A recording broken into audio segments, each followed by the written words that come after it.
Friendship is a complicated thing. There isn't a guidebook to being a good friend, but there are definitely some rules we can agree on, I think. So joining me to dish on the unwritten rules of friendship are Sarah, Trudy, and Stefano. Let's talk about it. Okay. I'm a little afraid what you're going to come up with. Right? I got a few questions. Okay. So let's get into the unwritten rules. I'm going to start with one of mine. So one of my unwritten rules of friendship is, and this is going to sound so trivial, but it means something. When you make plans with your friends, don't bring a non-friend, a friend from outside of your group, to those plans without telling. Oh, yes. So I have been the offender, and I have brought somebody who I really loved, and I kept bringing her around to my core friends, thinking, oh, they're going to love her too.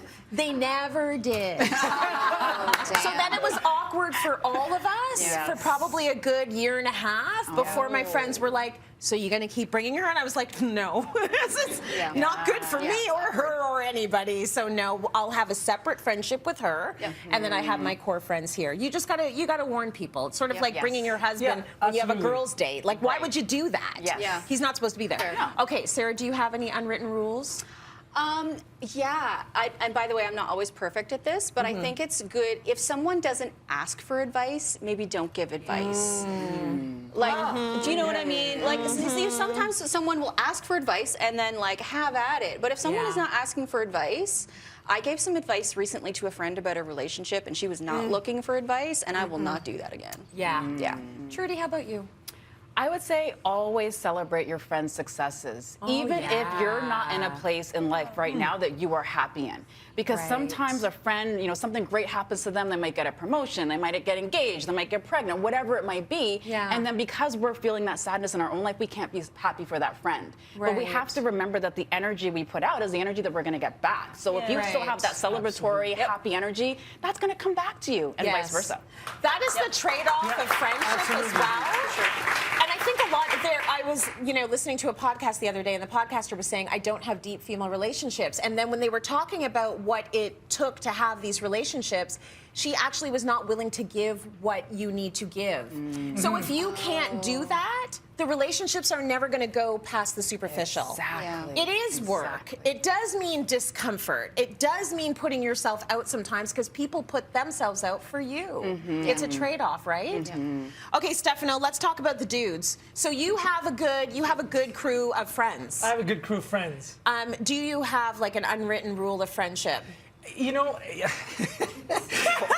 I think one of the things that's most important is I think you have to listen. And I'll be the first one to say that I'm still working on that, because I have such a busy schedule sometimes that I can like walk into my restaurants, and all my family, my family in my restaurants, all my employees are my friends, right?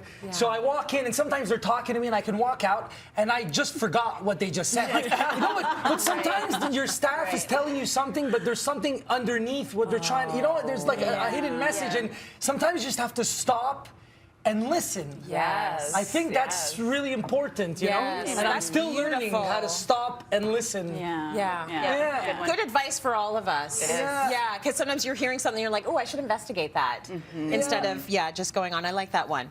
Okay, so a big rule we hear all the time is don't date your friends' exes. Never. I've also, never, and I would agree with that. But I've also heard don't date your friend's sibling. Sister. Yeah, sister or brother. No, never. Really? I don't know, I'm old school like that. So that's always been the case? And do you believe in that, Trudy? I agree with Stefano. Not siblings or exes? No, it gets weird. Sarah?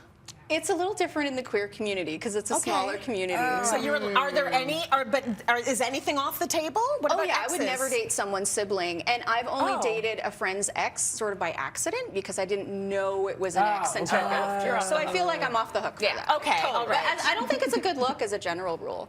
It's not really a good look, I guess. No. I don't know. The sibling thing kind of threw me off. I thought that was okay. It's not okay. No. Okay, never mind. I haven't done it. Stop judging me. I don't know. Christmas dinner and one of my buddies is making out with my sister. And I'm like, Don't do that at Christmas dinner. Okay, have any of you ever been a bad friend?